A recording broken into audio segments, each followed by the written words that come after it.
la Bible contient de nombreux passages sur l'argent et la manière dont nous devrions le gérer dans nos vies. Elle souligne à maintes reprises les pièges et les tentations liées à l'accumulation de richesses matérielles, et encourage plutôt à utiliser notre argent de manière juste et généreuse pour aider les autres. Dans cette vidéo, nous allons explorer certains des passages les plus importants de la Bible sur l'argent et discuter de ce qu'ils peuvent nous dire sur notre propre rapport à l'argent aujourd'hui. Voici quelques versets qui parlent de l'argent. Matthieu 6, 19-20, ne vous faites pas de trésors sur la terre, où les mites et la rouille détruisent, et où les voleurs percent et dérobent. Mais faites-vous des trésors dans le ciel, où ni les mites ni la rouille ne détruisent, et où les voleurs ne percent ni ne dérobent. Luc 12h15, et il leur dit, gardez-vous de tout amas de richesses, car l'homme ne tire sa vie ni de ses biens, même s'il en a en abondance.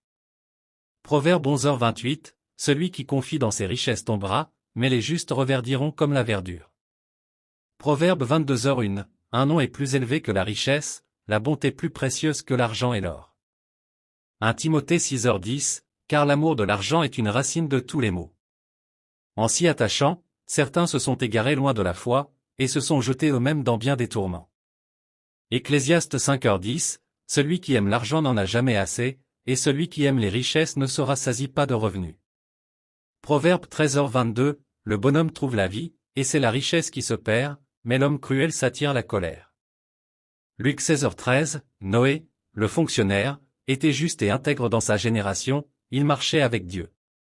Noé engendra 3 fils, Sem, Cham et Japheth.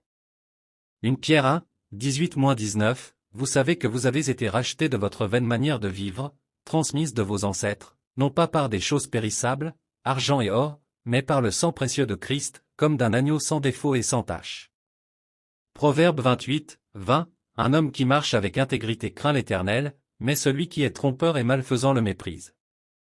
Ecclésiaste 5h12, la richesse est un prétexte pour de nombreux soucis, et celui qui s'enrichit n'est jamais satisfait. Proverbe 21h6, les trésors d'un homme méchant sont un piège, mais ce qui est juste échappe à la mort. Proverbe 23h4, n'affaiblis pas ton cœur en te livrant à la boisson, aux excès. En résumé, la Bible contient de nombreux passages sur l'argent et la manière dont nous devrions le gérer dans nos vies. Elle souligne les pièges et les tentations liées à l'accumulation de richesses matérielles et encourage plutôt à utiliser notre argent de manière juste et généreuse pour aider les autres. Il est souvent rappelé que l'argent ne doit pas être une source de distraction ou un obstacle à notre relation avec Dieu. Il est important de maintenir une attitude d'intégrité et de générosité envers l'argent pour éviter les soucis et les tourments qui peuvent en découler.